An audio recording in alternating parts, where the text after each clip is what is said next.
chilling, enjoying my peace. Let's see. What's up? I was thinking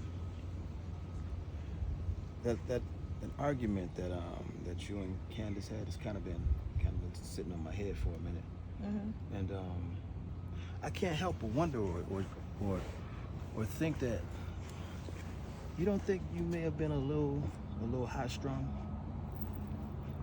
Wait a minute. In your perspective of how you saw things. Do I think I was high strung? That's what you're asking me.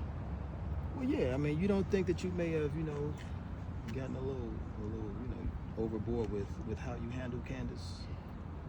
Charles, whose side are you on? First of all, let's get this clear. Well, no, it's not necessarily about being on sides. It's just understanding that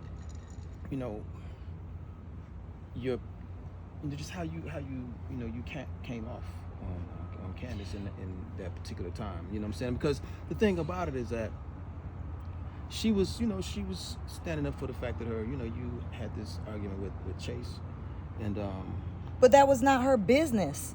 That was not her business. The argument I had with Chase was between me and Chase. What he said to you. It had nothing to do with Candace. And for her to come over here and think that it was okay to try to check me about her husband, that the conversation had nothing to do with her. The conversation had everything to do with you, me, and Chase. No. Chase is a grown man. Chase can defend himself. I don't need his wife coming over here trying to check me in my own house. So no, I was not wrong. Well, the thing is that, Leilani, it really wasn't necessary for you to even have to call Chase in the first place. It was necessary, Charles. You put him in it. I didn't put him in it. You put him in it. It's not that I put him in it. I was just stating something that he had stated. Yeah, but you didn't have to tell me that whatever you guys argued or whatever you guys' conversation was, that should have been between you and Chase. But you try to do it. You try to be slick, and you try to make me feel a certain type of way. I try to make you feel a certain type of way. Because it felt like you and Chase are both playing in my face. I know because Chase is your cousin. He's not going to tell me the truth about the things that you have been doing behind my back. Hold on. Just first of all, just bring it down a little bit, okay? Bring it down? What you mean bring it down? No, you brought it up. You came and disrupt my peace. I'm sitting out here chilling by myself, and then you're gonna come to me with something about Candace? Leilani, listen, I just thought that maybe you could reconsider how I'm not reconsidering anything, Charles. No, I'm not reconsidering anything. She came. I know what she came for. She came over to apologize to you. It doesn't matter. She owed me that apology because she was wrong. You can't see in any way at all that. No, she should never come to another woman's house yelling at another woman in her house. I thought she was just coming over. So if the tables was turned, right? If the tables was turned, I would have never went to her house to approach her about my husband. Right. Because my husband can handle himself. Well, maybe the dynamics is just so differently between Chase and Candace as there is between you and I. It doesn't matter. You can't relate to where she would want to stand up for her. And guess what? And I don't think her husband has been.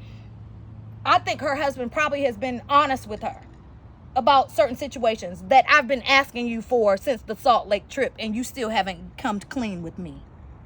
So, okay, so we're there again. You keep bringing it up, but this is what everything stems from. It's what everything stems from, Charles.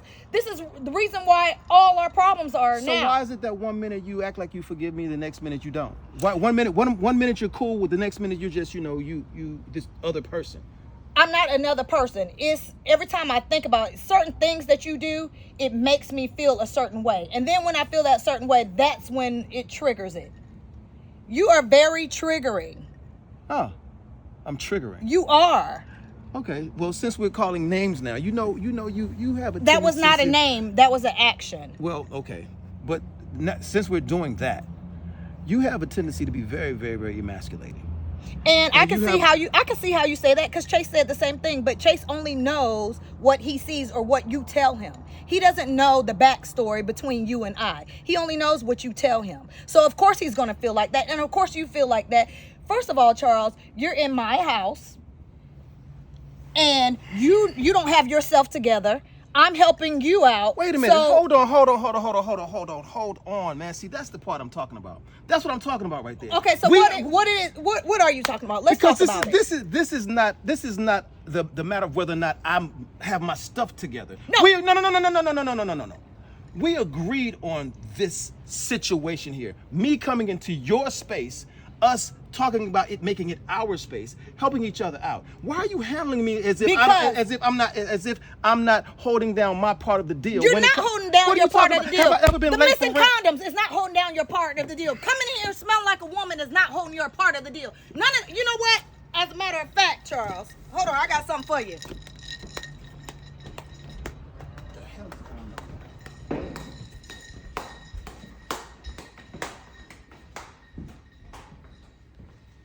What are you doing? Here. How about that as emasculation? Get your stuff and get out of my house. Just get out. I'm sick of it. I'm sick of the back and forth. I'm sick of everything that you bring. You're not bringing anything to the table. So therefore, this is your table. Take it and get out. I tell you what. So you just gonna bring my travel bag and just gonna drop it to the floor and just kick me out the house? Yeah, you need another bag. I'm not bringing nothing to the table? No, you're not bringing nothing to the table. No, what are you bringing to the table but grief? All All you're doing is bringing arguments and everything to the table. I don't know if I can get past what you've been doing to me. Yeah. What is this? That's $500 to add on to what I've already given you, Charles, for this month's bill. What's $500 gonna do? What's $500? That's one trip. What is $500 gonna do? That's one. It's added to what I've already given you, Leilani. You haven't given me enough. That's the problem. Do you know how much it's cost Never enough. to take care of a 4-bedroom, 4-bathroom house? Okay, I'll tell you what. All right. Okay, fine. Here you go. That's five. All right, that's about $700 more. Add that to it. All right. And you still think that's enough? You don't think it's enough? Charles, no, because you're not. A lot of times you're not even on time paying what you're supposed to be paying. But you get what I said I would give you, Leilani. Okay. Every month. No. Every month, man. You play me as if I don't have nothing going on, man. As if I ain't got no daggone money. You don't have. You might have some money to pay for. You have money to pay for the bills that you were taking care of before you moved in this house. But my bills are way more than your bills that was at the house. So I've been here. Hold on. Let's think about this. Whatever you were paying, you're giving me that money. Whatever I was paying, I was still paying more of these household bills. I was paying all of it by myself. You don't understand that my portion of the bills still was way more than what you were paying. And even if you come and pay half of what you were paying, that's still not putting a dent in what I was paying originally in this house. So you're not giving me half of the bills. You're only giving me the part that half of what you were paying at your house. That makes no sense. It does make sense. Because at the end of the day, man, you still putting more money in your own pocket than you were before I was. If I'm paying $4,000 a month at my house in household bills, and I'm giving you $2,000. Give me $1,000. I'm giving you. What are you talking about? What were you paying? You can't count, no, man. You can't listen. See, and this is another problem. What were you paying? You were only paying $1,500 or $2,000 where you were staying. How much were you paying before you came over here? $2,700. $2,700, and you give me $1,000. My bills were $4,000. I give you $2,200 a month, Leilani. $2,200 when? You gave me that one time, Charles. You're tripping, man. And now you're giving me this $1,200 to make up for all the time that you were short. You know what? Fine, man. Just go. I'm going to put my stuff in this bag, and I'm out of here. Please, you need another bag? Do you need another bag? Sick of you. I'm going to take this money, though.